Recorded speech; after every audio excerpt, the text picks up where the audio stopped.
Hello and welcome everybody to Bish's RV here in Coldwater, Michigan today. My name is Josh the RV Nerd and this is the Winnebago 2831 RB. RB. Well, this video started off with a bang. The Winnebago 2831 RB. Nailed it, first try. While I collect myself, let's take a look at our floor plan in a flash. Everybody and their brother makes this model, this floor plan. Why would you go with the Winnebago version? First of all, we've got things like Asdel walls. We have an expanded drop frame front storage compartment and enclosed docking center, and that is one of several fifth wheel style features that they've wrapped up into a travel trailer, and that's kind of what you're getting here. Fifth wheel feels in a travel trailer build. Like we got the drop frame storage, the docking center, we have a larger 10-gallon vessel water heater. We also have the option for what we're seeing today with a big 4-door fifth wheel sized refrigerator. But that's made possible by one of the other major defining qualities on this one, the 7-foot ceiling. So if you're tired of your hair skimming the ceiling panels in a camper, this is one you're gonna wanna look at, because even at my height, or even if you're bigger than me, if you're like 6.5 foot tall, I bet you could still stand in that shower and your head not be in the skylight, which is just so rare in travel trailers. We've got holding tank heaters, factory 190 watt solar package, radiant barrier belly, Goodyear endurance radial standard on these, Asdel, I don't know if I mentioned that or not. Anyway, if I didn't, there it is. King or queen bed, all kinds of different seating configurations. It's a Burger King camper that you can have your own way. So like if you're looking for something that has a fifth wheel build and fifth wheel features, but you don't want to give up the bed of your truck, or if you're looking for something just a little bit beyond industry standard, I think you're gonna like what you see here. Now it's got a couple hiccups and hang-up points. I'm gonna point those out as we go and be fair with you. And if you appreciate us sharing the good with the bad, make sure you hit that subscribe button. Let's get dug in there. So we're actually beginning from the bathroom door today, just to help you kind of get your bearings as a point of reference as we go through the rest of the video here. There's a lot to cover today. This is a very sweet product that goes beyond where a lot of manufacturers are even willing to go, especially in a travel trailer.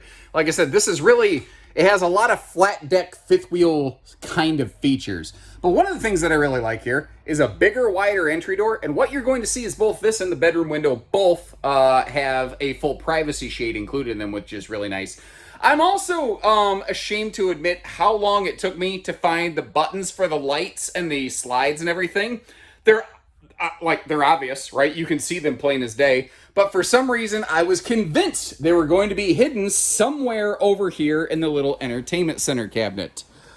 They were not. We have an electric space heat and Tootsie Toaster. You got a good look at my little Under Armour dad shoes there. I call them the Adidas instead of Adidas. Not altogether that creative, I suppose. And this puts you right on Boardwalk and Park Place, straight across from the entertainment center here. And I get it that it feels like a little bit of a neck wrecker because I just keep scanning the camera up. But remember, this has that 7-foot tall ceiling. So the TV's actually at a very comfortable viewing angle. And one of the things that's a little less obvious, I'm going to get you over here beside it. Trace the TV from the top down. You see how it's a little, got that trim there has a little bit of a trapezoidal shape. They point it down to you, so it's organically less of a neck wrecker, which is just a nice little detail. We're also going to see that that can pivot out later. I'm going to get all of this cabinetry and everything opened up for you in just a little bit. So we're a 7-foot ceiling, but we also have this just big skylight giving us, you know, an even greater sense of space in here, which is fantastic.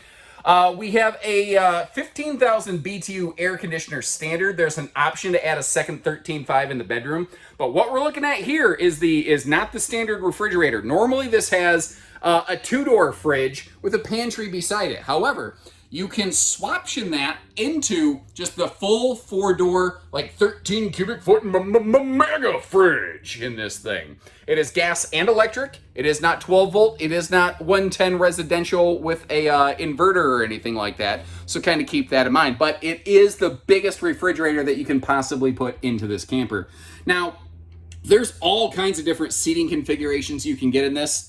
We're going to get a look at a second one in just a few minutes here. But we're looking at theater seat today, which is probably what I would go with. But there's a table and chairs. There's the booth dinette. There's a hide-a-bed. I think there might be like an L chaise lounge. Growing up here in Southern Michigan, we just called it a chase lounge, but it turns out it's chaise. And you have to say it like that with a little bit of snooty hoity-toityness. We're going to get all the kitchen opened up in a few minutes here, but I do want to mention that is a nice, like, full wall backsplash. Unfortunately, it's not a stovetop side splash, but from what I've seen, other than brands like ORV, Northwood, and Lance, it's like nobody knows how to include a side splash. What I do think, though, is really awesome is look at the total kitchen prep space that you have in this one. I love this.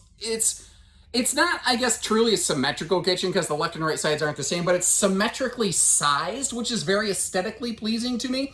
And a lot of these rear bathroom models like this that have an L-shaped peninsula, usually the kitchen counter stops right there, and you have like no functional counter space. Instead, you have all of this right here, which I think is very, very cool.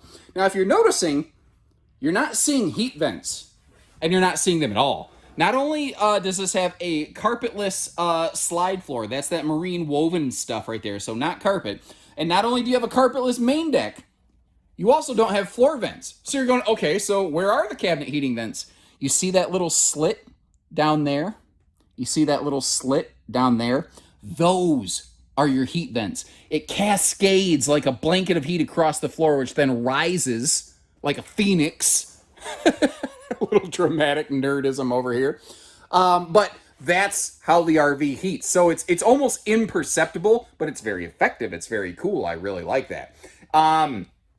Back here, oh, well, I guess actually up front, because this is our front bedroom. First of all, look at the size of the windows that they're... Winnebago's fantastic for that. Notice that in the Super Slide, too. Because it's a taller ceiling, they were able to include a taller Super Slide and give us bigger windows. But also, speaking of bigger, because let's face it, when we're in the bedroom, size matters when it comes to mattresses. Anyway, moving on. Don't fire me. Don't report me to H&R Block. This is the 70 by 80 king bed upgrade. Standard would be a 60 by 80 queen. But what I like is there's still pretty decent space to be able to walk around the bed. Now, if you look over here, you see, of course, it doesn't help that I have the bedspread dangling down in the way. Household and USB outlets on both sides of the bed, which is nice. Now, those side stands, they don't give you any sort of storage. I think it would be really neat, and this is probably something somebody could DIY.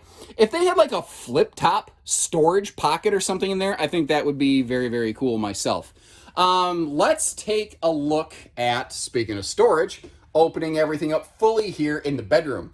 So not only do you have the two hanging side wardrobe closets, you have a large overhead cabinet space there. Also, you do have an underbed storage trunk. You notice how it doesn't go all the way to the floor, though. That's because that's where they have some heating runs located. But then across from the bed, behind the kitchen counter, they stuffed this entire bonus closet. That's awesome.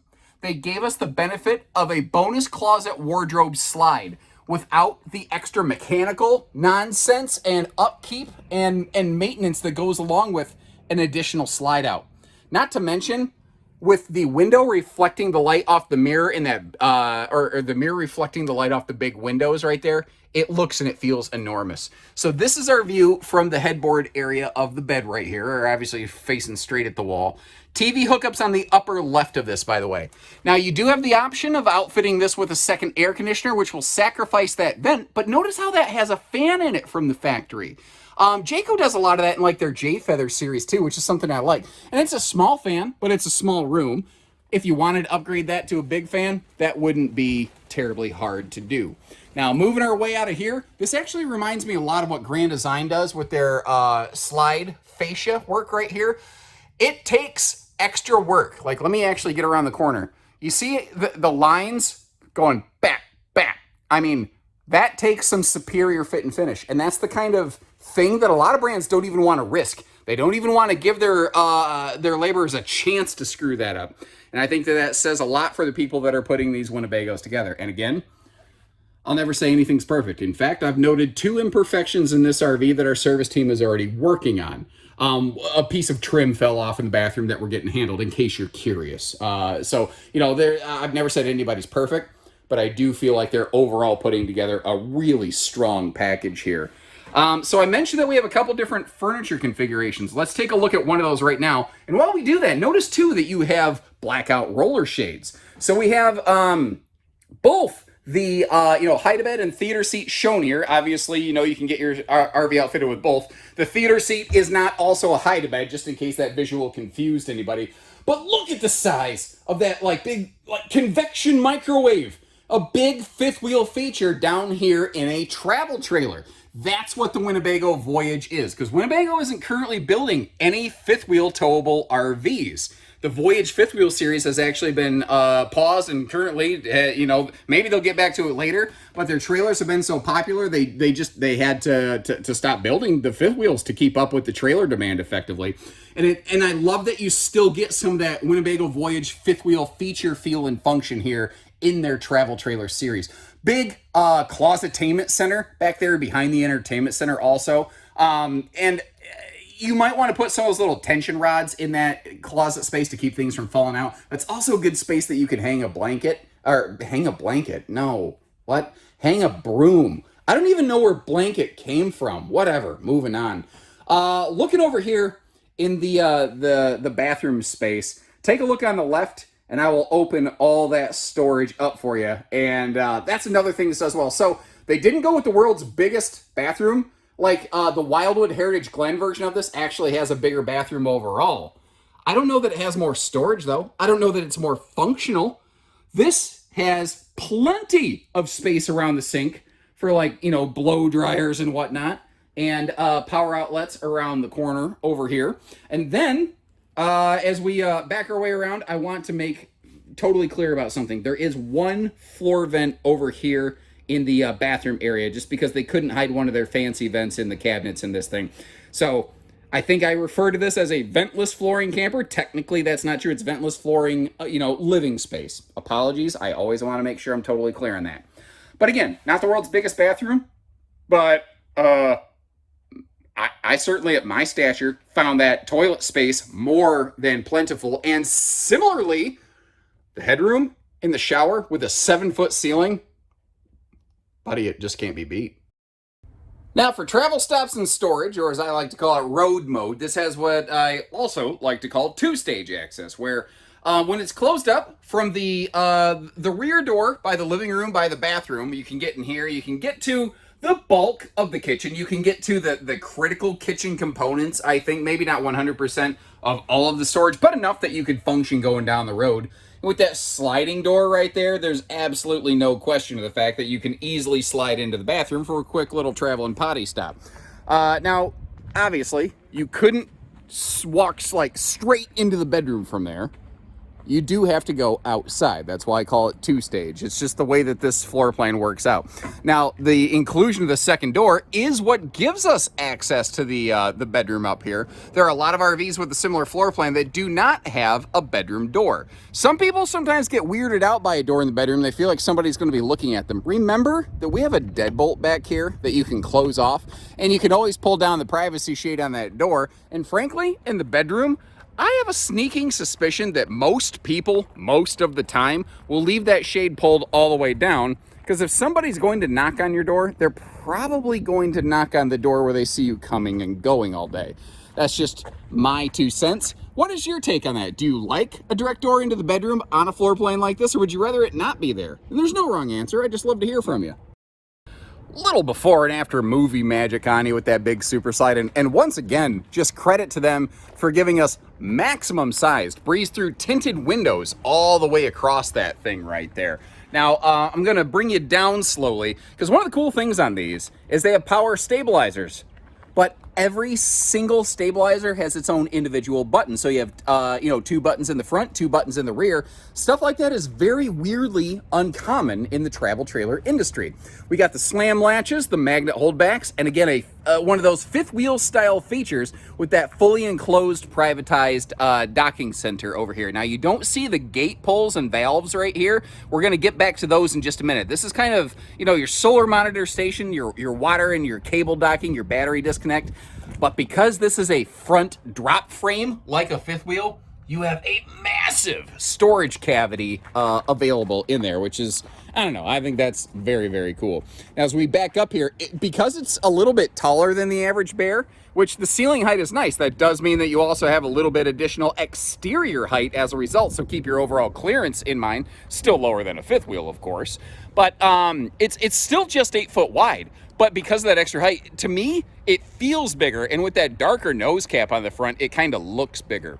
Now, it took me a minute to realize but that is actually a little bit of a silver skin.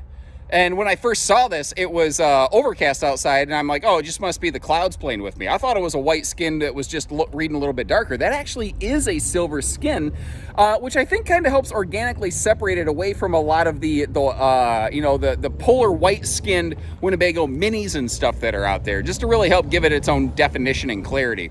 I love the speaker location. Notice on either side of those entry steps for the bedroom door right there, the speakers are way down low. That is nice. I like it when the speakers aren't blowing away the neighbors. And if I back up here a little bit, looking at the patio awning space with no slides over here on the door side, you have a really respectable, functional patio area. Now, those steps definitely eat into the patio space a little bit, but at the same time, because they didn't put that door right next to an awning arm, you're not getting spritzed in the face every time it starts to rain. I don't know what that voice was about, but I hope you like it, because I enjoyed it and I might do it more often. 10-gallon gas electric fast recharge water heater, meaning you can run on gas and electric at the same time, which is very cool, as opposed to most 6-gallon vessels. Now down here, factory standard Goodyear endurance radials, which is fantastic. This RV is also prepped and ready for the Tire Link tire pressure monitoring system. So if you do want a little more peace of mind when going down the road, you want to have a little more active insight as to your tire pressure and even your tire temperature, you can set that thing up. I've used that system before. I quite liked it. I thought it's very customizable. You can tell it to give me the information you want and not bother you when those things don't trigger, essentially. We got a full roof ladder, so as long as we're looking at that, let's take a look up top. Fully walkable roof on this, obviously, snow load rated. And one of the other things that I like here up top that you get to see is that factory standard 190 watt solar package, which is actually charging the battery that I have on the tongue today, my little portable battery box. It is charging that despite running all the lights and the slides and all the stuff that I'm doing here. So that is enough to offset a lot of power use. Where that's especially nice is if you pair that up with the two-way gas electric refrigerators like we're looking at here today, that can give you some very respectable, lifetime off the batteries on the RV if you're going to be camping outside of the parks a little bit. That's a 250-pound rated receiver hitch. We are enclosed. We are forced air heated. We have holding tank heaters on every single one of those holding tanks. It's crazy. They do all that stuff even down at the Winnebago Micro Mini segment, and they just continue to do it. They just add plus through the family as they go here. I think one of the biggest things that you're getting on these, obviously, though, is just that bigger overall body package. Now, something I didn't look at, how many sewer hookups do we have? One. They cross-piped it over. That's fantastic. So this has but a single crap cap, ladies and gentlemen. And as long as we're down here, remember how I said in the docking center, you don't see the pulls for the valves or anything. Those are back here by the sewer hookup itself, which makes a lot of sense to me, because that means that you don't have like 18 foot of pipe letting residual yuck dribble down the pipe after you close the valve. Not to mention the fact that the gate valves themselves are protected in the heated enclosed underbelly, away from debris, away from worse weather. That's fantastic. Ooh, hold on, look at this. They've added an extra drip rail to their slides right here. I don't remember them doing that before. So if this RV is left in one spot for a long time and water washes down the sidewall, it will, hit this little board right here. Now, a lot of times, a lot of manufacturers, it's a woven material that mostly keeps water away. This will straight repel the water so that it drips down instead of wicking into your subfloor and creating soft spots. That right there, that is a fantastic find. I love the attention to detail, even where you're not looking. Now, we began our adventure today by saying, let's get Doug in there. But apparently Doug still doesn't work here.